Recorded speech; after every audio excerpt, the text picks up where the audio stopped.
2 Corinthians chapter 7. Since we have these promises, beloved, let us cleanse ourselves from every defilement of body and spirit, bringing holiness to completion in the fear of God. Make room in your hearts for us.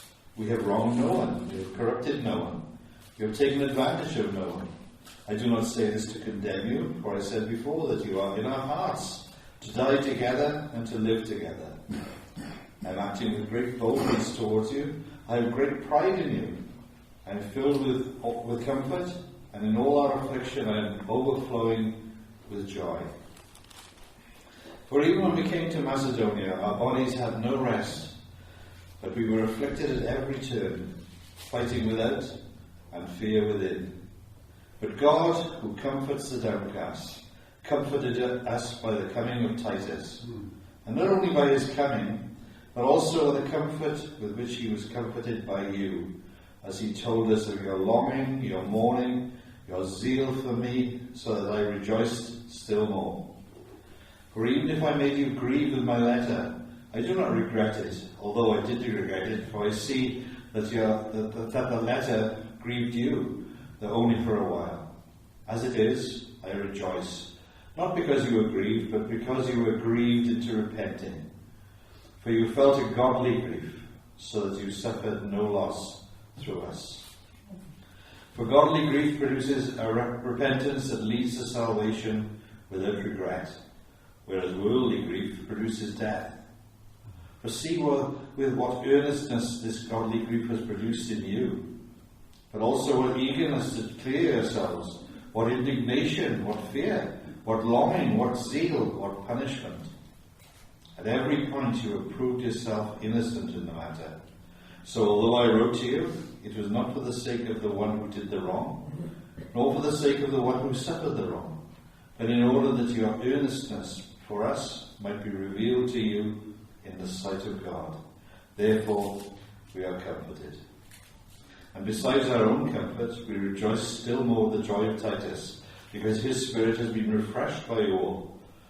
For whatever boasts I made to him about you, I was not put to shame. But just as everything we said to you was true, so also our boasting before Titus has proved true.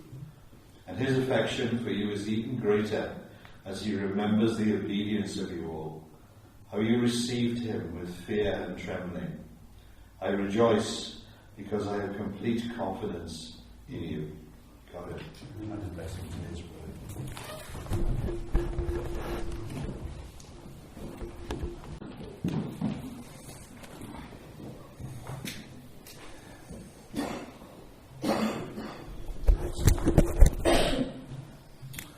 We're going to be looking over the next few weeks at the book of Titus.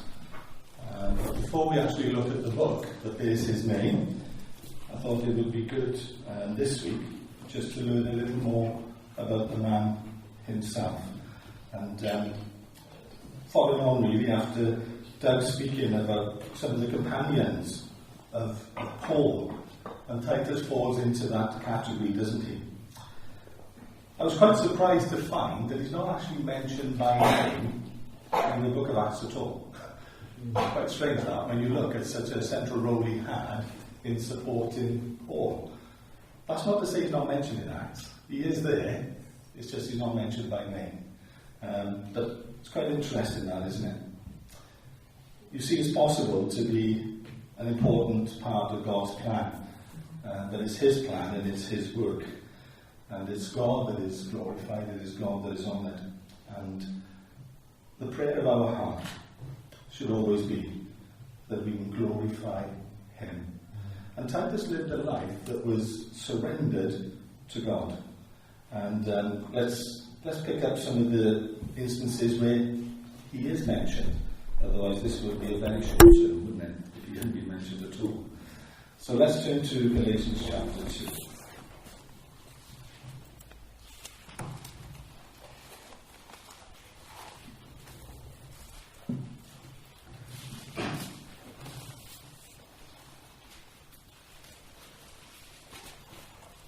Galatians chapter 2, just the first 3 verses. Then, after 14 years, I went up again to Jerusalem with Barnabas, and also took Titus with me. And I went up by revelation, and communicated to them that gospel which I preached among the Gentiles, but privately to those who were of reputation, lest by any means I might run or had run in vain.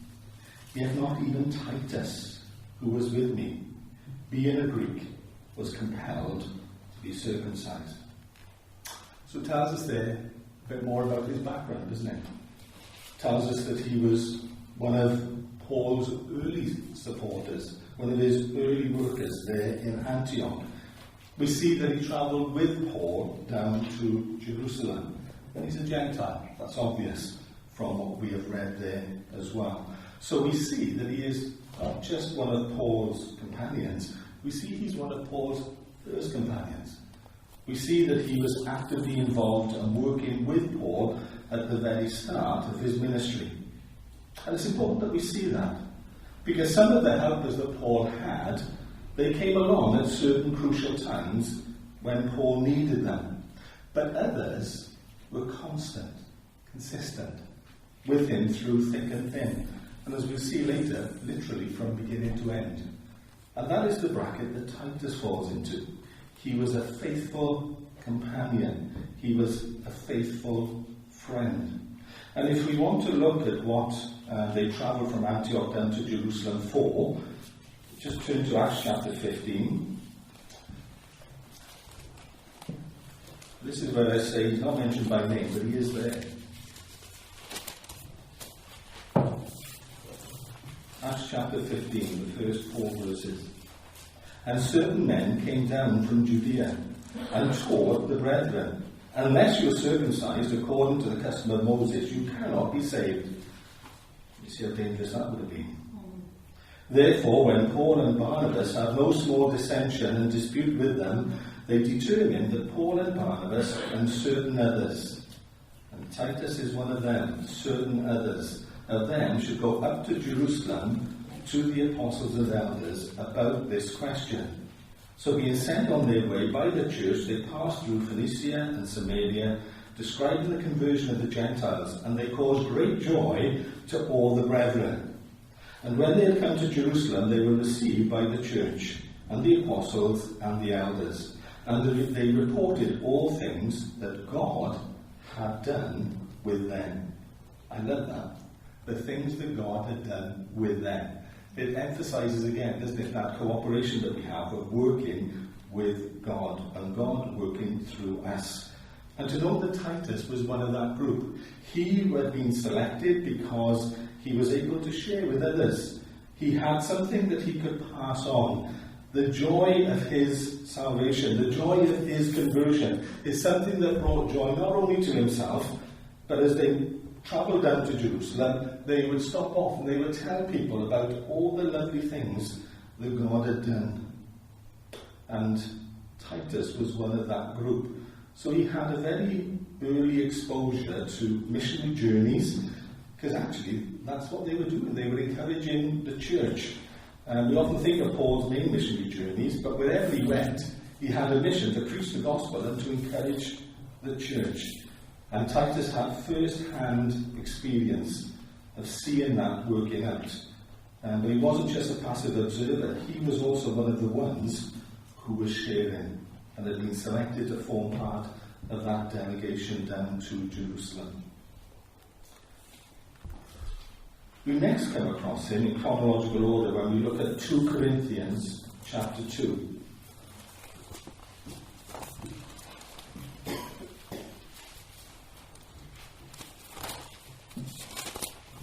It's 2 Corinthians chapter 2, verse 13. I'll take it from verse 12 just to give us a bit of context, 12 and 13.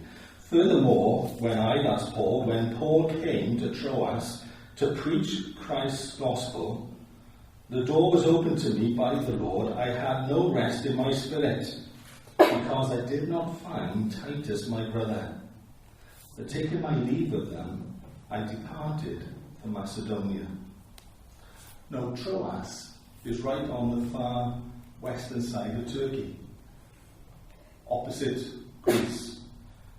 And Paul has gone there, and he was due to meet Titus.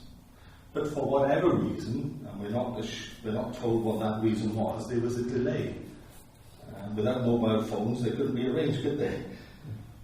They agreed to be somewhere, and if they couldn't be there, you had to make best guess as to what to do next. And he was troubled. And we find out later why he was troubled, that Titus wasn't there. You see, we find out later that Titus had been sent on a special errand. And Paul was very keen to have an update as to how that had gone. And when he arrived at Troas, and Titus isn't there, it disturbed him. As we are often disturbed when God doesn't work to our timetable. It sometimes causes us a little bit of unrest, doesn't it? But God can be trusted, and God was at work. But Paul didn't know what the outcome of that was yet. So he had been due to meet Titus at Troas. He wasn't there, so Paul had just gone across the Aegean Sea, across to Greece, and he had started to work there in Macedonia, within Greece itself. But Titus and Paul do meet up, and we read about that in 2 Corinthians chapter 7. So don't worry, Dave, you didn't have the wrong chapter. It does have some bearing on Titus. 2 Corinthians chapter 7. And we start to understand there some of the outworkings of what is going on in the background. You see, Titus had been entrusted with the letter that we now know as 1 Corinthians. And he had taken Paul's letter to Corinth. He had been entrusted to pass it on Paul's behalf. And Paul was very keen to hear how that letter had been received. There were serious issues that needed to be resolved in the church at Corinth, and Paul had written a very pointed letter. And as is always the case with correspondence, he is curious, he is desperate to see how that letter is going to be received. And that is what he was waiting to meet up with Titus for in Troas. He was supposed to be coming back with an update as to what had happened in Corinth when he had taken Paul's letter to them. And the fact that he wasn't there, and the fact that Paul knew the contents of his letter, we can understand now why he felt disturbed, can't we? Has it not gone well? Is that a reason for the delay? Is it because the Corinthian church are at loggerheads and it's taken longer to resolve than Paul thought? I'm sure his mind was full of many things, as our thoughts can often run off in many different tangents. But we find here about the report that Titus does finally get to give him. And it's found in 2 Corinthians chapter 7. And if I read it from verse 5, just so we get the link up with the earlier verses. 2 Corinthians chapter 7 and verse 5. For indeed, when we came to Macedonia, our bodies had no rest, but we were troubled on every side. Outside were conflicts, and inside were fears. Maybe part of those fears were the fact he hadn't had the update from Titus. Outside were conflicts, inside were fears. Nevertheless, God, who comforts the downcast, and I'm sure many of us can say amen to that. He comforts the downcast. He's there when we need him most, isn't he? He never leaves us. Nevertheless, God, who comforts the downcast, comforted us. How? What brought comfort to Paul? Comforted us by the coming of Titus. And not only by his coming, but also by the consolation with which he was comforted in you, when he told us of your earnest desire, your mourning, your zeal for me, so that I rejoice even more. We mentioned earlier, didn't we, that Titus brought encouragement as he travelled down from Antioch to Jerusalem. We find here that he brought great encouragement to Paul as well. You see, they were comforted by the arrival of Titus. Just seeing him coming back into their midst encouraged their hearts. To share fellowship one with another is a very important part of Christian life. And so Titus is there with them, but it's not just his presence, it's not just his fellowship, it is the news that he brings. It's the consolation from the report, because he has told them about how Paul's letter has been received at Corinth, and it has brought about the desired effects that Paul so much wished for. And 2 Corinthians is the reply going back. 2 Corinthians is the letter going back to Corinth, with Paul's gratefulness for the goodness of God and the help of God in sorting out what had been difficult situations. And Titus had a central role to play as the one who was entrusted to pass on such difficult words. So he had been entrusted to take the message to the church in Corinth. He came back and he encouraged Paul with his report and also with his presence. But there's a bit more we read about him in 2 Corinthians chapter 7, isn't there? And let's just pick it up again at verse 13. Therefore, we have been comforted in your comfort, and we rejoiced exceedingly more for the joy of Titus, because his spirit has been refreshed by you all. For if in anything I have boasted to him about you, I am not ashamed. But as we spoke all things to you in truth, even so our boasting to Titus was found true. And his affections are greater for you, as he remembers the obedience of you all, how with fear and trembling you received him. The joy of Titus. They had been comforted with the exceeding joy that Titus brought. And that joy had been increased from his refreshing, from his fellowship, from his time spent with the church of Corinth. Isn't it wonderful how we see here the importance of the body of Christ, isn't it? We see the link and the role between Paul and Titus. We see the support that Titus was to Paul. We see that Titus had difficult work to do in Corinth, but we see how the church, because they responded in a godly manner, in a Christ-like manner, it encouraged Titus even more. And no doubt he went into that situation with a bit of fear and trembling. No doubt Titus went in with some of the same concerns that Paul had. How is this going to go? How is this going to be received? And yet, praise God, because of Christian heart, because of Christian attitude, because of Christian response, Titus is encouraged. And that encouragement is still burning with him when he finally meets up with Paul again. And Paul also receives of that encouragement, and it has done Paul good. You see, it's not easy to delegate sometimes, because we wonder about the impact that's going to have. And no doubt Paul wondered how Titus is going to cope if things don't go well. And imagine Paul's joy when he sees that not only has Titus been faithful in delivering this difficult message to the church of Corinth, he has been blessed for being obedient and being part of the service of God. And as we look back and we see God working with us, through us, in us, what greater joy can we know in our lives than to know that we are obedient to his will, that we are glorifying his name, that we feel that sense of purpose and direction within our lives. And all three parties are giving testimony to the same thing. The church of Corinth is giving testimony to Paul's faithfulness in giving them a difficult message. They're giving testimony to the faithfulness and obedience of Titus in coming in on Paul's behalf and delivering a difficult message. And then that being reciprocated and paid back to Paul. And the Corinthian church refreshing Titus, and Titus in turn refreshing Paul. At a time when Paul felt quite downcast,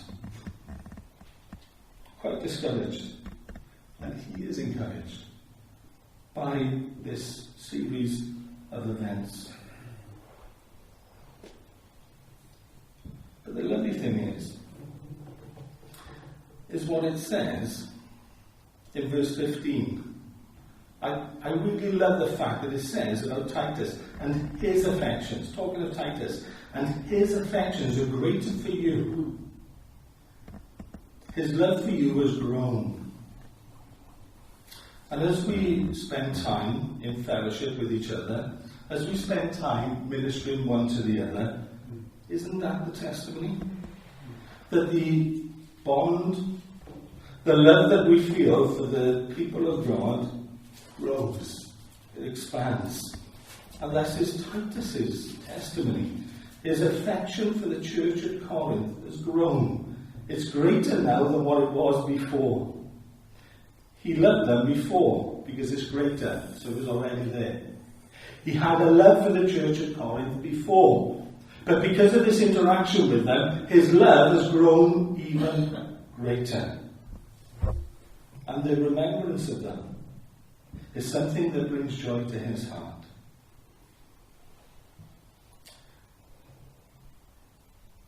We know from what we read in 2 Corinthians chapter 8 that Titus had the joy and the privilege of not only doing the difficult job of delivering 1 Corinthians, he had the joy and privilege of delivering the nice message as well with 2 Corinthians. Because in chapter 8 and verse 6 we read, "So he urged Titus that as he had begun, so he would also complete this grace in you as well." And what Paul is talking about there is the collection for the saints that he was organising amongst the early church.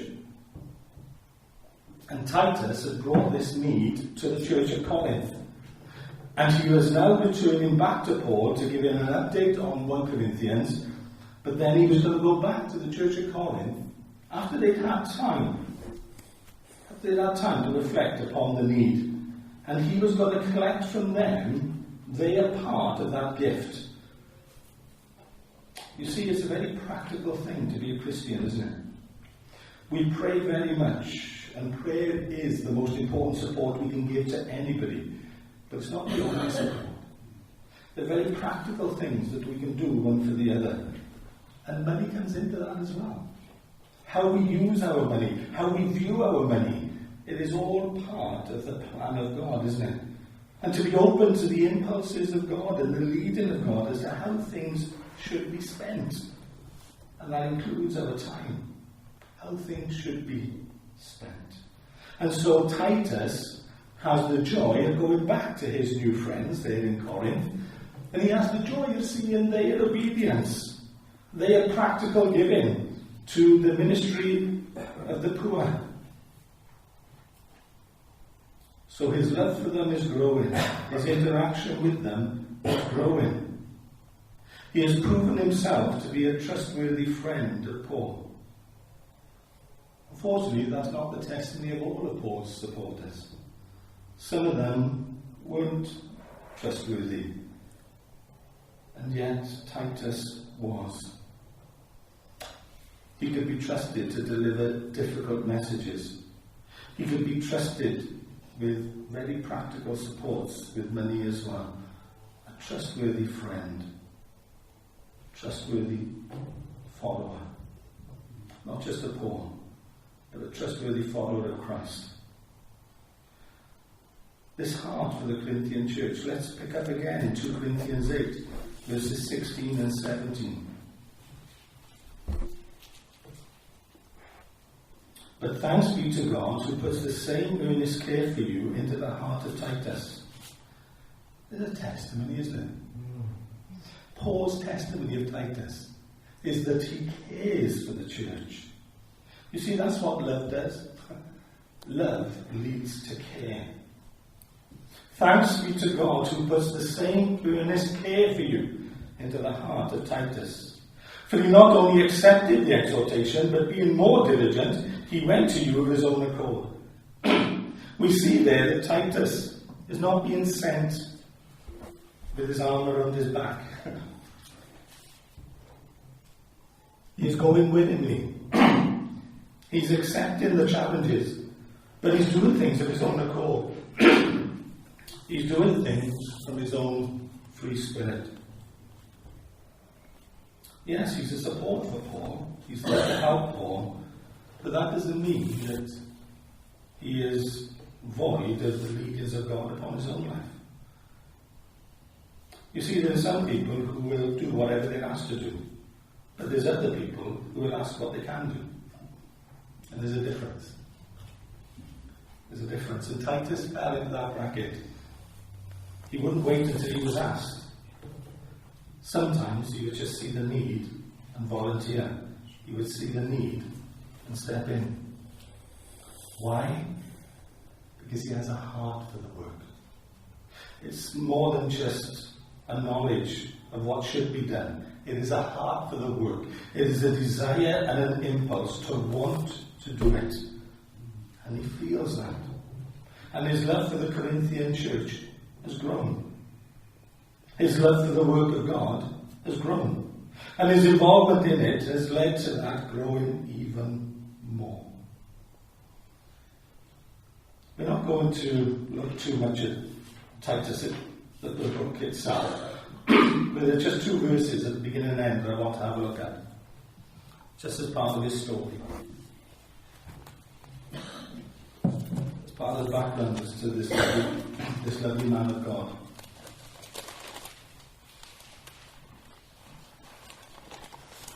Just there in Titus chapter 1. Titus chapter 1 and verse 5.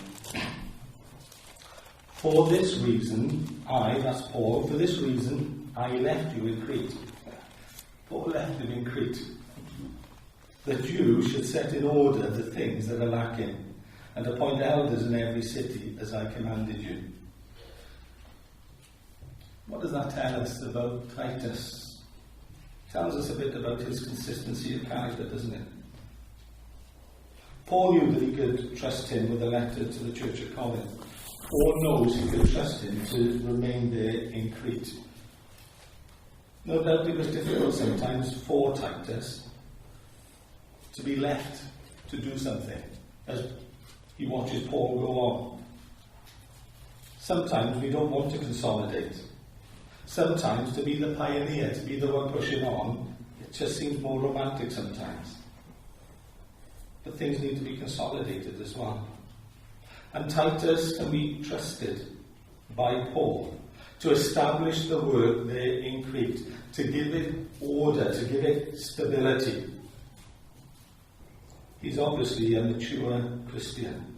He's obviously a good helper for Paul and continues to be in different areas. Corinth, we know, is a city there within Greece. Crete is an island. Some of you may have been there on holidays. One of the biggest islands in the Mediterranean, if not the biggest. Something like 150 miles long. It's quite a big task. And he has been left in charge of the work there on the island. And to appoint elders in every city and to make sure that the work has a firm foundation. This was approximately 7 years later from what we read about in Corinth. We see there his consistency. Not only was he with Paul there in Antioch, which is northern Syria, he travels with Paul down to Jerusalem. Not only does he crop up there in Corinth, we now find him working faithfully down in Crete as well. And then pick up from Titus chapter 3 and verse 12 towards the end of the book.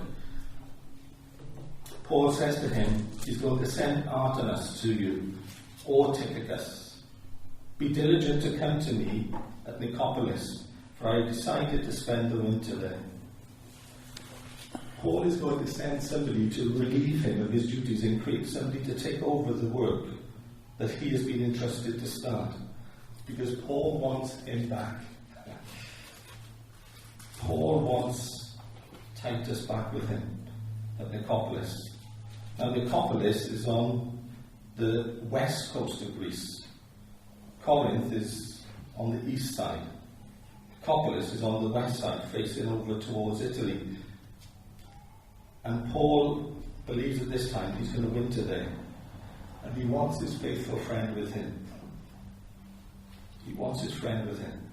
So he's making arrangements for the work that Titus is doing in Crete to be covered, so that he can come and share fellowship over the winter with Paul and be part of God's plan as it moves forward as well. So easy to stay there in Crete, isn't it? But God has something else for him. And the final reference that we have as to what Titus is about is found in one of Paul's final letters that he sent to Timothy. So if you just turn back one book from Titus, and although it's earlier than Titus in our order of books, these words are actually written after. We read there in 2 Timothy chapter 4 and verse 10. For Demas has forsaken me. Mentioned earlier about the consistency and the loyalty of Titus. It's not true of all. For Demas has forsaken me, having loved this present world, and has departed for Thessalonica. Crescens for Galatia. Titus for Dalmatia. Paul is writing from Rome. It seems to indicate that Titus was with him when he made his final journey to Rome. But he has now been sent to Dalmatia. Well, where's Dalmatia? Well, it's modern-day Croatia and Bosnia. It's on that northern part, up from Greece. Not bad for a lad who started out in northern Syria, is it? Look how God has used him. From north of Syria down to Jerusalem. From there, we know he ended up in Corinth. We know that he has been working in Crete. We know that he went to Nicopolis. We know that he was more than likely with Paul in Rome at some time. And now we finally hear about him working there in Dalmatia. A faithful servant, a faithful friend, a faithful companion. Historians tell us that he ended up as Bishop of Crete and that he died an old man in Crete itself. Whether that be true or not, what we can say with certainty is that he was a faithful friend. I wonder when he first started working with Paul in Antioch, I wonder if he had an inkling, even an inkling, as to what the future was going to bring. When we took our first step with God in our journey with him, did you have an inkling of where it was going to lead? What you would end up doing? Who you would end up meeting? People who would cross your paths on the way? Some who have gone on before us? Some we are yet to meet?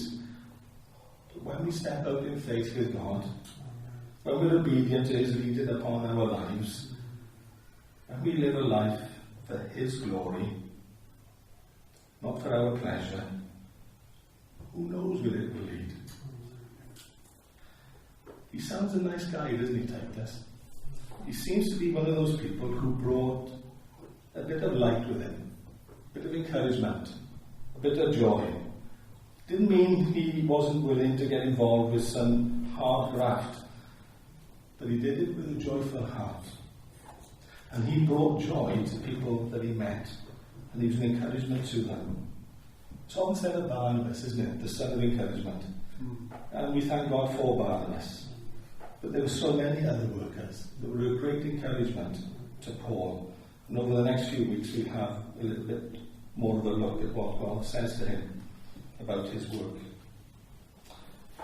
Just to be a blessing to us when we reflect back on faithful service, when we reflect back on obedience, but also an encouragement to be willing to take the first step, an encouragement to be willing to take the next step, because God has a plan and a purpose for each and every one.